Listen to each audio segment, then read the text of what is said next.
Hola mis queridos hermanos, ¿cómo están? Les saludo en el amor de nuestro Señor Jesucristo. Hoy día quiero que podamos reflexionar juntos un poco sobre un pasaje de la Biblia que el Señor puso en mi corazón.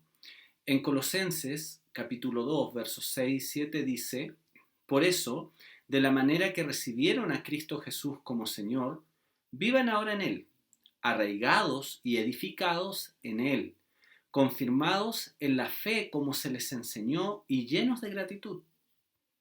Este es un pasaje que representa un desafío maravilloso para cada cristiano. De la manera en que recibimos a Cristo Jesús como Señor, así debiéramos nosotros estar viviendo en el tiempo presente. Por supuesto, la pregunta aquí es evidente. ¿Cómo debemos vivir en Cristo Jesús?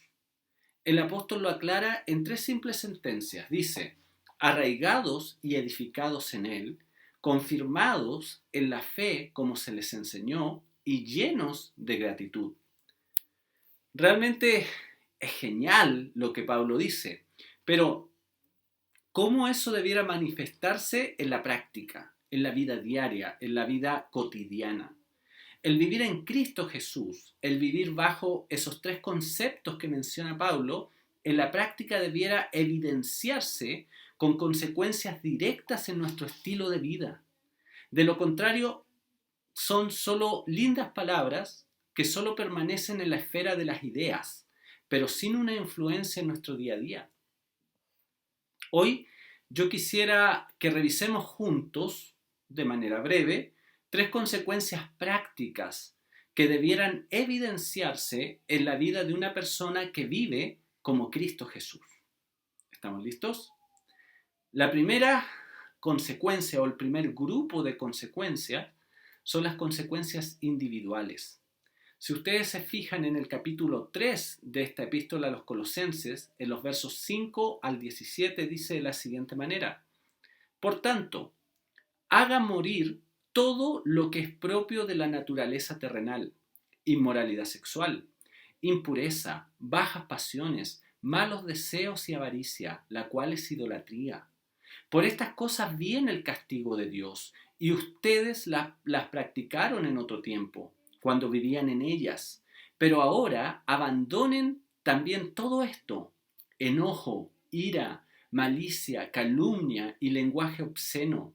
Dejen de mentirse unos a otros, ahora que se han quitado el ropaje de la vieja naturaleza con sus vicios y se han puesto el de la nueva naturaleza que se va renovando en conocimiento a imagen de su creador. En esta nueva naturaleza no hay griego ni judío, circunciso ni incircunciso, culto ni inculto, esclavo ni libre, sino que Cristo es todo y está en todos. Por lo tanto, como escogidos de Dios, santos y amados, revístanse de afecto entrañable y de bondad, de humildad, amabilidad y paciencia, de modo que se toleren unos a otros y se perdonen si alguno tiene queja contra otro. Así como el Señor los perdonó, perdonen también ustedes. Por encima de todo, vístanse de amor, que es el vínculo perfecto, que gobierne en sus corazones la paz de Cristo, a la cual fueron llamados en un solo cuerpo, y sean agradecidos. Que habite en ustedes la palabra de Cristo con toda su riqueza. Instrúyanse y aconséjense unos a otros con toda sabiduría. Canten salmos, himnos y canciones espirituales a Dios con gratitud de corazón. Y todo lo que hagan, de palabra o de obra, háganlo en el nombre del Señor Jesús, dando gracias a Dios el Padre por medio de Él. Cuando leemos estos versículos, es posible distinguir que el apóstol está hablando de asuntos que debieran estar pasando en el ser interior de cada individuo que dice estar unido a Cristo. No es posible decirse cristiano, pero que eso no se evidencie en las actitudes externas de cada uno, y por supuesto, lo que muestran nuestras acciones son el resultado de lo que somos en nuestra intimidad, en nuestro ser interior. Ahora, No podemos solo quedarnos sentados y cruzados de brazos, esperando, esperando que las cosas cambien en nuestro interior sin que tomemos acciones concretas para ello. Por favor, pongan atención en las instrucciones que Pablo está dando a los colosenses.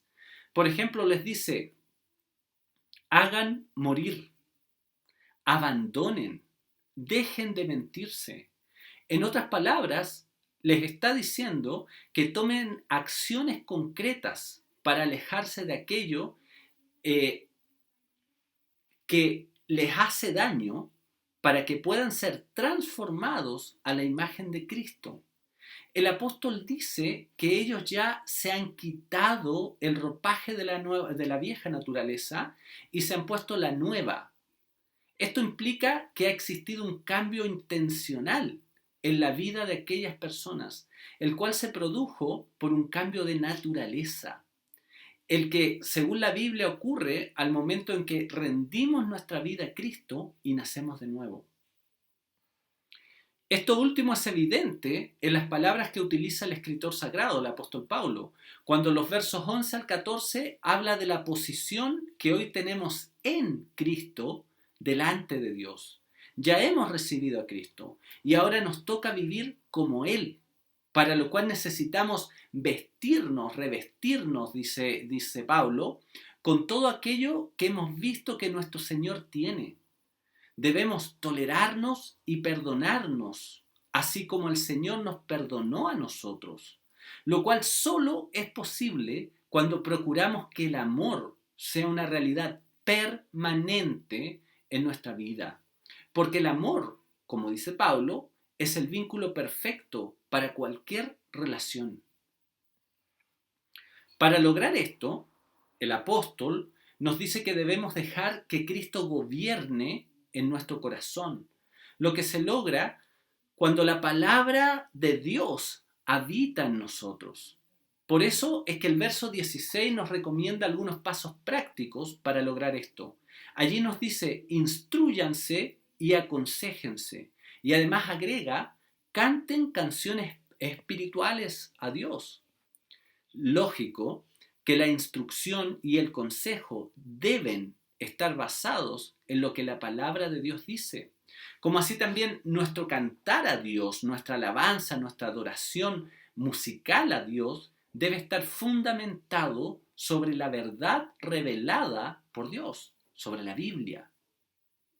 Sin embargo, me parece que la clave de todo esto que está diciendo Pablo, de estos 12 versículos, está en esta declaración.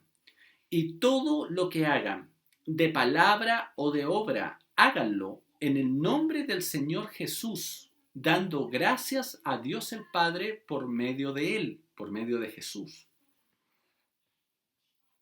Pongamos atención, por favor, a este consejo que tiene una doble dimensión.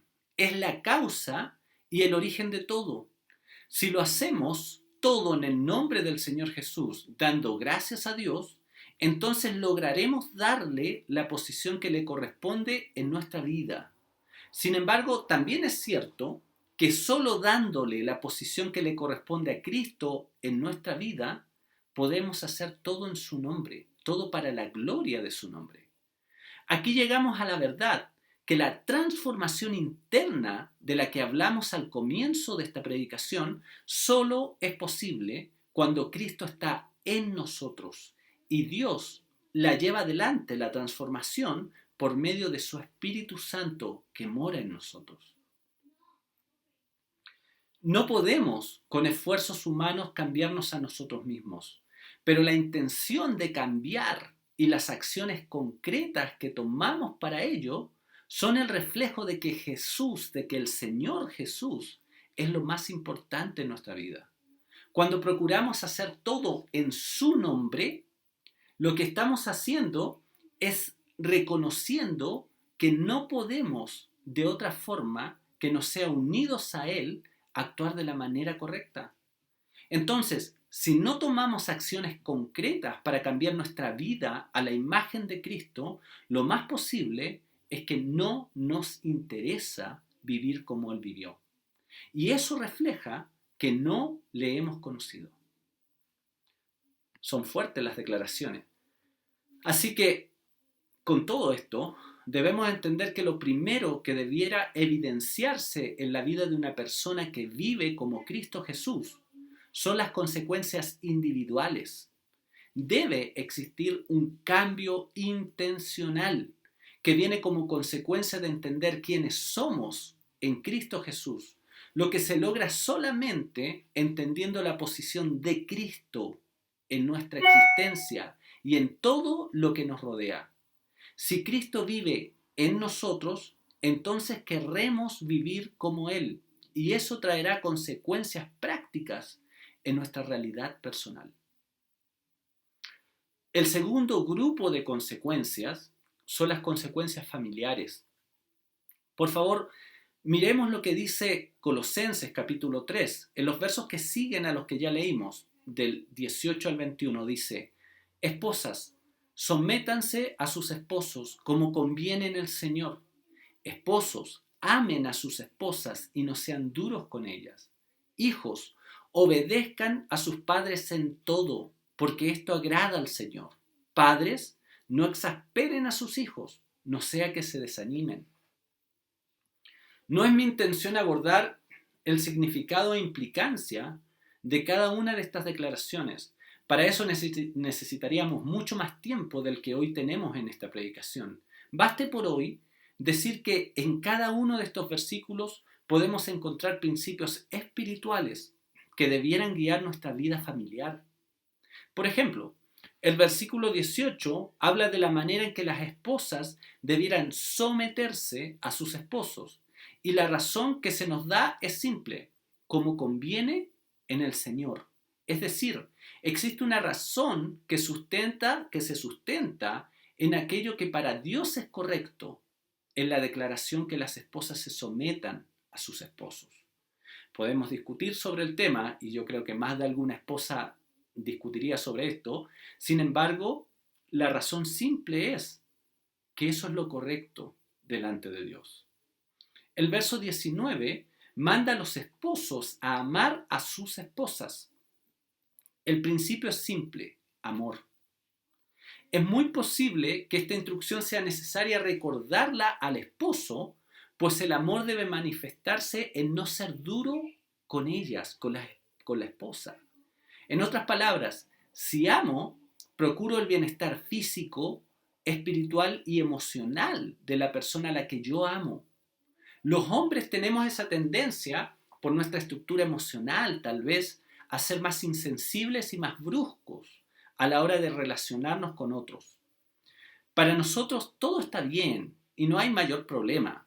Sin embargo, la mujer, por muy dura que ella parezca en su apariencia externa, necesita sentirse amada por medio del cuidado y la ternura de su esposo. Los hijos, dice Pablo, deben obedecer a sus padres. ¿Por qué? La respuesta vuelve a ser simple: porque esto agrada al Señor, dice el verso 20. No podríamos dar una razón más significativa y más importante para hacer algo que agradara al Señor. Si realmente Cristo vive en nosotros y nosotros queremos vivir como Cristo, debería bastarnos con saber que algo agrada a Dios, algo agrada a Cristo, para que nosotros deseemos hacerlo. Sin embargo, en el decálogo dado a Moisés en los 10 mandamientos, se nos indica que la obediencia, expresada allí como honra a tu padre y a tu madre, a nuestros padres será recompensada con una larga y próspera vida. Vivir como Cristo involucra obedecer a nuestros padres por el solo hecho de saber que eso agrada a Dios. Sin embargo, vamos a recibir la recompensa de una vida larga y próspera. Hasta aquí es bastante simple en realidad de comprender todo esto. Tal vez el versículo 21 puede traernos mayores problemas. Padres, no exasperen a sus hijos. No les pongan en situaciones que hagan que ellos puedan reaccionar de una manera que deshonre a Dios y a ustedes como padres, lo que provocará que nuestros hijos, se desanimen, se desalienten por no poder hacer o vivir de la forma en que agrada a Dios. No se trata de no instruirlos, no se trata de no educarlos y no se trata claramente de no disciplinarlos si el caso lo amerita, sino más bien el asunto es que nuestra manera de relacionarnos con ellos, con nuestros hijos, debiera reflejar que Cristo vive en nosotros. Y con eso nuestros hijos resultarán motivados y animados para enfrentar la vida. Como les digo, no es un tema sencillo ni un tema simple, pero las instrucciones son claras. Las consecuencias familiares son el segundo grupo que debiera manifestarse en la vida de alguien que vive como Cristo Jesús. Esto implica el cultivo, la búsqueda permanente de una vida familiar donde los principios de sometimiento, de amor, de obediencia y comprensión se manifiesten de manera evidente. Nuestras relaciones familiares deben ser afectadas por nuestra relación con Cristo. Si esto no ocurre, entonces debemos revisar dónde estamos fallando y si realmente estamos viviendo como Cristo Jesús. Primer grupo de consecuencias individuales. Segundo grupo de consecuencias familiares. Ahora, el tercer grupo de consecuencias son las consecuencias sociales. Si ustedes se fijan desde el verso 22 del capítulo 3 hasta el verso 6 del capítulo 4, de la epístola a los Colosenses, Pablo dice lo siguiente: esclavos, obedezcan en todo a sus amos terrenales, no solo cuando ellos los estén mirando, como si ustedes quisieran ganarse el favor humano, sino con integridad de corazón y por respeto al Señor. Hagan lo que hagan, trabajen de buena gana, como para el Señor y no como para nadie en este mundo, conscientes de que el Señor los recompensará con la herencia. Ustedes sirven a Cristo el Señor. El que hace el mal pagará por su propia maldad, y en esto no hay favoritismos. Amos, proporcionen a sus esclavos lo que es justo y equitativo, conscientes de que ustedes también tienen un amo en el cielo. Dedíquense a la oración, perseveren en ella, con agradecimiento y al mismo tiempo intercedan por nosotros a fin de que Dios nos abra las puertas para proclamar la palabra, el misterio de Cristo por el cual estoy preso. Oren para que yo lo anuncie con claridad, como debo hacerlo. Compórtense sabiamente con los que no creen en Cristo, aprovechando al máximo cada momento oportuno. Que su conversación sea siempre amena y de buen gusto.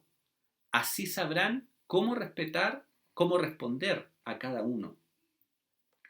En este pasaje podemos ver tres tipos de relaciones sociales. Primero, las relaciones laborales, empleador-empleado, amo-esclavo. En segundo lugar, las relaciones entre creyentes. Y en tercer lugar, las relaciones con no creyentes o inconversos. En las primeras, en las relaciones laborales, se nos habla de obediencia, de justicia y respeto.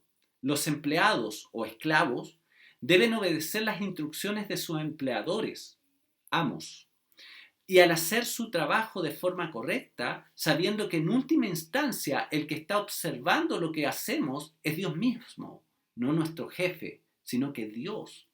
No podemos no cumplir con nuestras obligaciones y debemos hacerlo de buena gana. Claro, estoy seguro que podemos pensar en muchas situaciones que evitan que un trabajador esté satisfecho con su realidad laboral y estoy seguro que Dios las conoce mejor que nosotros mismos. Sin embargo, la instrucción de Pablo se basa en que nuestra relación con nuestros jefes son un reflejo de nuestra relación con Dios. Por otra parte, es necesario comprender que cuando nos corresponde desempeñar el rol de jefe, debemos hacerlo como Dios lo haría. Debemos actuar con justicia y respeto hacia quienes están a nuestro cargo. No podemos aprovecharnos de nuestra posición para sacar ventaja de quienes trabajan para nosotros. Básicamente porque estamos en una situación donde Dios, el gran jefe, debe poder verse en nuestras acciones y relaciones. Si vivimos como Cristo, eso será evidente en nuestras relaciones laborales, porque actuaremos con obediencia, justicia y respeto, sea que nos toque ser empleado o sea que nos toque ser empleador.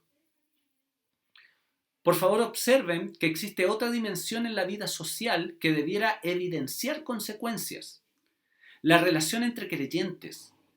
Si vivimos como Cristo Jesús, entonces debiéramos estar preocupados de permanecer en oración por aquellos que han sido enviados por Dios para predicar su palabra en otros contextos. La vida cristiana, cuando se vive como Cristo, se evidencia en que nuestras oraciones no son oraciones egoístas. No están centradas solo en nosotros mismos, en nuestros problemas y nuestras necesidades, sino que están enfocadas en los demás también. Cuando Cristo vive en nosotros y nosotros vivimos como Cristo, vamos a estar preocupados de orar por nuestros hermanos y por la extensión del Evangelio de Jesucristo, para que Cristo sea predicado hasta los confines de la tierra. Por último, la vida social del cristiano no solo está remitida al trabajo y a la iglesia. Nos tocará día a día relacionarnos con personas que no son creyentes, que no son cristianos. Nuestra actitud y nuestra manera de vivir frente a estas personas debiera ser sabia. Y esto se refleja en que aprovechamos al máximo cada momento que tenemos con esas personas.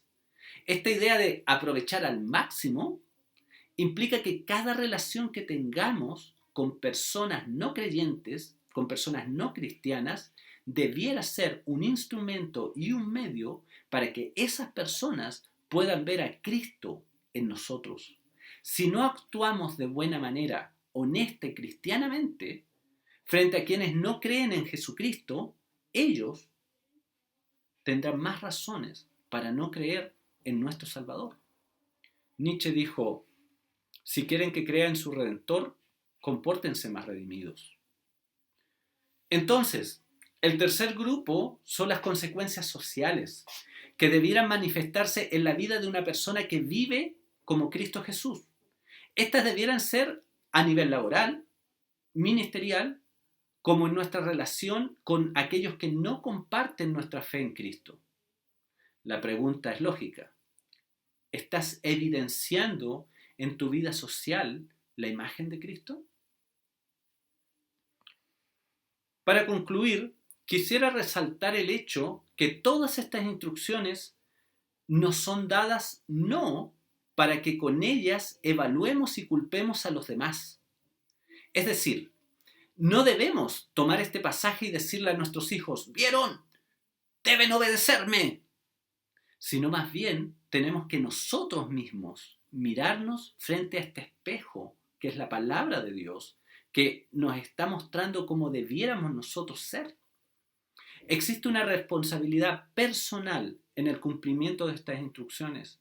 No es para que el otro las cumpla, sino para que yo las cumpla. El mandato aquí no es a supervisar que los demás cumplan con estas instrucciones.